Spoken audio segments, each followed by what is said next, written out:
ప్రియమైనటువంటి మీ అందరికీ ప్రభువైన యేసుక్రీస్తు నామంలో శుభాలండి. అందరూ బాగున్నారా? ఈరోజు దేవుడు నా హృదయంలో ఉంచిన మాట ఏంటంటే కొరుకుపుండు. ఈ కొరుకుపుండు అనే పదము అపోస్తలుడైన పౌలు ప్రయోగించాడు. ఇది 1 తిమోతి రాసిన పత్రిక 2వ అధ్యాయము 17వ వచనంలో ఉంది. కొరుకుపుండు ప్రాకున్నట్లు వారి మాటలు ప్రాకును. ఈ కొరుకుపుండు అంటే క్యాన్సర్తో పోల్చాడు. నేను చూస్తే క్యాన్సర్ అట. క్యాన్సర్ కణము ఒక ఆరోగ్యవంతమైన శరీరంలో ఏదో ఒక అవయవంలో ఒక కణం రహస్యంగా పుట్టి ఆ కణం మెల్లమెల్లగా ఆ అవయవాన్ని తినేస్తూ దాన్ని నిర్జీవంగా చేసి సరిగ్గా అవయవం పనిచేయకుండా మాల్ ఫంక్షనింగ్కి గురి చేసి తద్వారా ఆ ఆరోగ్యవంతమైనటువంటి శరీరాన్ని అనారోగ్యంగా మార్చి మరణానికి గురి చేసేంత భయంకరమైనటువంటి సిండ్రోమ్ అన్నమాట ఇది, ఈ కణాలు. కనుక ఇప్పుడు మనము ఈ కొరుకుపుండు అంటే ఏంటో మీకు చెప్తాను. కొరుకుపుండు అంటే పుకారులు, రూమర్స్, చెప్పుడు మాటలు, కొండిగాని మాటలు. ఈ కొరుకుపుండు అంటే ఏంటంటే గుసగుసలు. ఒక వ్యక్తి గురించి ఇంకొక వ్యక్తి వేరొక వ్యక్తి దగ్గర చాటున చెప్పే మాటలు. ఈ పుకారులు అనే ఆయుధము, రూమర్స్ అనే ఆయుధము, లేకపోతే అనుమానించేటట్టు చేసేటటువంటి ఈ ఆయుధము ఇప్పుడు కాదు ప్రారంభించలేదండి.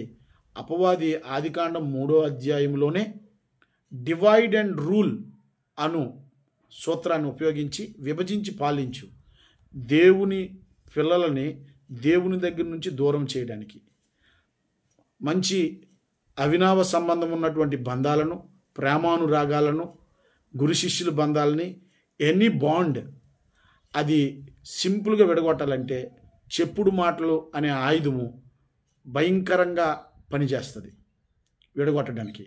కనుక అపవాది దీన్ని వాడుతూ ఉన్నాడు. అపవాది అనుచరులను కూడా అపవాది నేటికి దేవుని నుండి తన ప్రజలను దూరం చేయడానికి, క్రీస్తు యేసు సరళత నుండి దూరం చేయడానికి అపవాది వాడేటటువంటి ఒక భయంకరమైనటువంటి ఆయుధం ఏంటంటే ఈ చెప్పుడు మాటలు, రహస్యాలు మాట్లాడు. అపవాది ఎప్పుడు కూడా రహస్యంగా మాట్లాడుతుంది.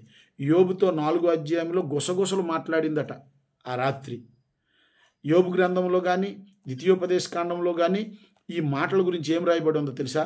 ద్వితీయోపదేశకాండం 13:7లో కానీ యోబు గ్రంథం 36:7లో కానీ రహస్యముగా నిన్ను ప్రేరేపిస్తారు ఈ మాటల చేత.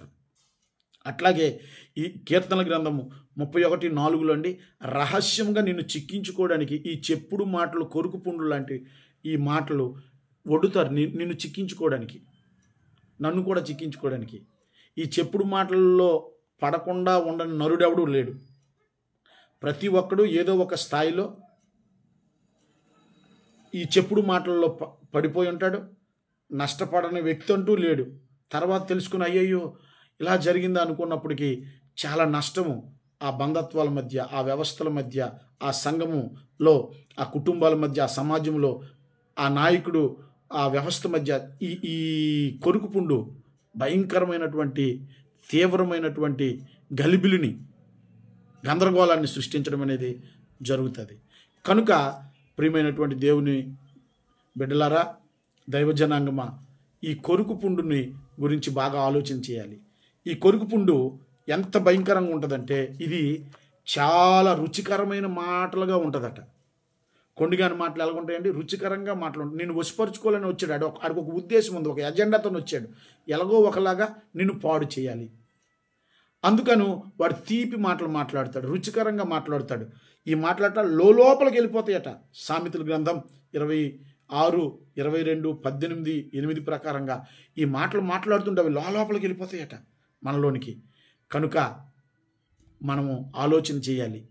మనకి ఈ చెప్పుడు మాటలు ఎంత ప్రమాదం చేస్తాయో. ఇప్పటికే నేను ఈ మాటలు చెప్తూ ఉంటే నీ ప్రియులను, నీ అయిన వారిని, నిన్ను ప్రేమించిన వారిని, నిన్ను ప్రోత్సాహపరిచిన వారిని, నీ మేలు కోరుకున్న వారిని నీవు ఇప్పటికే చాలామందిని కోల్పోయేవని ఆ పేర్లతో సహా అనుభవాలు గుర్తొస్తూ ఉన్నాయి. ఎవరో ఏదో చెప్పారని నువ్వు నీకు ప్రయోజనకరమైనటువంటి మేలైనటువంటి వ్యక్తులను, వ్యవస్థల నుంచి నువ్వు దూరం అయిపోయావు. ఈ చెప్పుడు మాటల గురించి ఒక ఆయన ఇలా రాశాడండి, rumours are created by haters, spread by fools and accepted by idiots అని రాయబడి ఉంది. దీని తెలుగులో నేను ఇలా తర్జుమా చేశాను చూడండి. పుకారులు ద్వేషకుల చేత సృష్టింపబడతాయి, పనికి మాలిన వారి చేత ప్రచారం చేయబడతాయి, మూర్ఖుల చేత అంగీకరించబడతాయి అని రాయబడి ఉంది. కనుక నువ్వు మూర్ఖుడు అయితే నువ్వు అంగీకరిస్తావు, పనికి మాలిన వాళ్ళు పుకారులను ప్రచారం చేస్తారు. నీ మీద ఎవరికైతే ద్వేషం ఉందో వాడు నీ కొరకు ఒక నిందను, ఒక బురదని, ఏదో ఒక చిన్న మాటని ఎక్కడో ఒక దగ్గర ఇక్కడక్కడ చెప్పి చెప్పి చెప్పి చెప్పి నలుగురు చెప్పడం వలన నీ కొరకు చెడ్డ ప్రచారం చేస్తాడు. కనుక వీటిని మనం చాలా జాగ్రత్తగా పరీక్షించాలి, పరిశోధించాలి. ఇది ఎక్కడ ప్రారంభమైంది, ఎక్కడికి చేరింది, ఎవరు దీనిని మోస్తూ ఉన్నారు, ఇది వినుటి ద్వారా నాకు ఏమి నష్టం వస్తుంది అని ప్రభు కృప నీకు లేకపోతే, నీకు ఈ వివేకము అనేది లేకపోతే, దీన్ని పరిశీలించి పరిశోధించి దీని కొరకు లోతుగా నువ్వు ఆరా తీయకపోతే ఈ చెప్పుడు మాటల విషయంలో ఖచ్చితంగా నష్టపోతావు.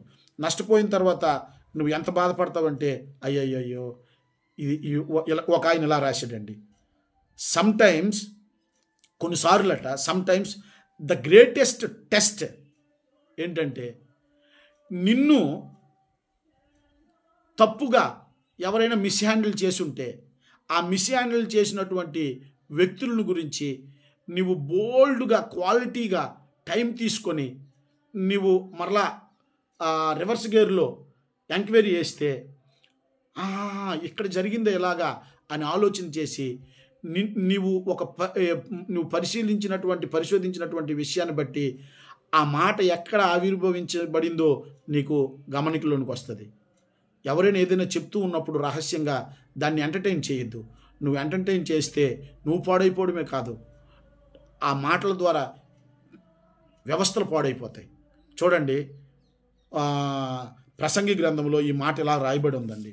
ప్రసంగి గ్రంథంలో ఏమని రాయబడి ఉందంటే, నీ పనివాడు నిన్ను శపించకుండానట్లు నీకు చెప్పుడు మాటలను నువ్వు లక్ష్య పెట్టొద్దని చెప్పాడు. ప్రసంగి 7:21 ఇలా రాయబడి ఉంది.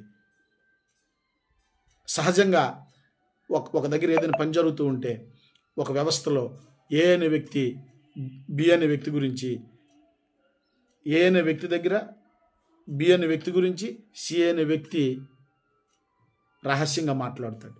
అప్పుడు ఏమవుతుంది, వాళ్ళ మధ్య ఈ చెప్పుడు మాటల చేత విడిపోయే అవకాశం ఉంది. ఈ కొరుకు పుండు చాలా భయంకరమైంది. ఇది అపవాది వాడతాడు, అపవాది అనుచరులు వాడతాడు. మీకు విషయం చెప్పనా, ఆశ్చర్యకరమైన విషయము, మనం సేవిస్తున్న దేవుడు ఎప్పుడు కూడా రహస్యంగా మాట్లాడు. ఆయన ఎప్పుడు బహిరంగంగానే మాట్లాడతాడు.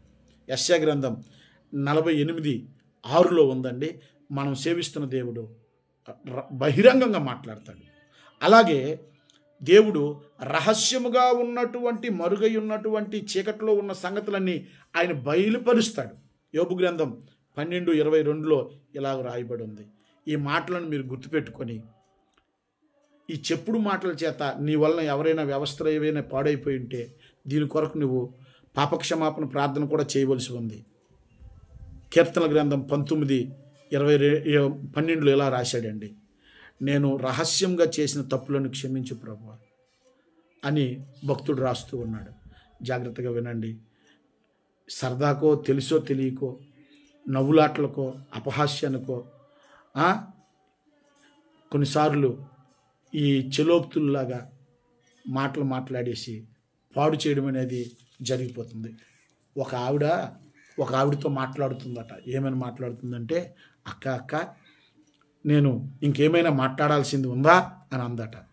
అప్పుడు ఆ వింటున్నటువంటి ఆవిడ అందట, చెల్లిలా ఇప్పటికే నువ్వు చెప్పాల్సిన దానికంటే ఎక్కువ చెప్పావు, ఇక్కడికి చాలించు అందట. చెప్పుడు మాటలు ఎలాగుంటాయంటే ఇలాగుంటాయి. కనుక చెప్పాల్సిన దానికంటే ఎక్కువ చేసి చెప్పి ఆ మాటలు వింటున్నటువంటి వాడు పాడైపోయినంత వరకు కూడా అవతలోడికి సంతోషం ఉండదు. నీ వలన ఎవరైనా ఇలాంటి ఇబ్బందికి గురై ఉంటే, నష్టానికి గురై ఉంటే అది చాలా తప్పు. నువ్వు పాపక్షమాపణ ప్రార్థన చేయడమే కాదు, అలాంటి వారికి దయతో నన్ను మన్నించండి అని క్షమించమని అడగండి. ఇలాంటి పని ఎప్పుడు చేయొద్దు. రూమర్స్ స్ప్రెడ్ చేయడం అనేది మన పని కాదు. కనుక బలహీనులు ఎప్పుడు కూడా ఏం చేస్తారంటే కక్ష తీర్చుకుంటారు. బలవంతులు ఏం చేస్తారంటే క్షమించేస్తారు. తెలివైన ప్రజలు ఏం చేస్తారంటే ఇలాంటి పరిస్థితులు వచ్చినప్పుడు ఇగ్నోర్ చేస్తారు. అట్లాగే తెలివైన ప్రజలు ఏం చేస్తారంటే దాన్ని పరిశీలిస్తారు. Weak people take revenge, strong people forgives and intelligent people ignores it అని ఉంది. కనుక దయతో ఈ మాటలు మన్నించండి, వినండి. మీకు ఇది ప్రయోజనకరం, నాకెంతో ప్రయోజనకరమైంది. మన మాటలు ఎదుటి వ్యక్తిని కట్టడానికి, పురుకొల్పడానికి, ఆదరించడానికి ఉండాలి కానీ పాడు చేయడానికి, పతనం చేయడానికి, బాధ పెట్టడానికి ఉండకూడదు. దేవుని పని ఇది కాదు, ఇది అపవాది పని. ఈ కొరుకుపుండు మాటల వలన ఏమవుతుందో తెలుసండి, అపవిత్రమైన ఒట్టి మాటలకు నువ్వు విముఖుడివై ఉండి అట్టి మాట్లాడువారు ఎలాంటి వారట, భక్తిహీనులట. అలాగే ఈ చెప్పుడు మాటలు ఎలాంటివంటే ప్రజలను దేవుని మీద ఉన్నటువంటి గురు నుంచి, విశ్వాసం నుంచి, సరళత నుండి తప్పిస్తాయి. కనుక మంచి అన్యోన్య సంబంధాలు పాడు చేస్తాయి. కనుక చెప్పుడు మాటల విషయంలో మీరు చాలా జాగ్రత్తగా ఉండండి, ఇతరులను జాగ్రత్తపరచండి. మీ పిల్లలకు కూడా, మీ ఇంట్లో ఉన్నటువంటి బంధువులకి, పనివారికి, మీ సహచరులకు ఈ చెప్పుడు మాటల గురించి, కొరుకుపుండు గురించి సవివరంగా తెలియజేయండి. ఎందుకంటే వారికి ఈ సూత్రం తెలియకపోతే, ఈ వివరం తెలియకపోతే, ఈ విషయం తెలియకపోతే నీవు నష్టపోవడమే కాదు, వారు నష్టపోతారు. అల్టిమేట్గా వ్యవస్థ, కుటుంబం పాడైపోద్ది. కనుక దీని గురించి నీ చుట్టుపక్కల ఉన్న వారందరికీ తెలియజేసి వారికి ఒక అవగాహన కల్పించాలి. దేవుడు మనల్ని దీవించునుగాక. ఆమేన్.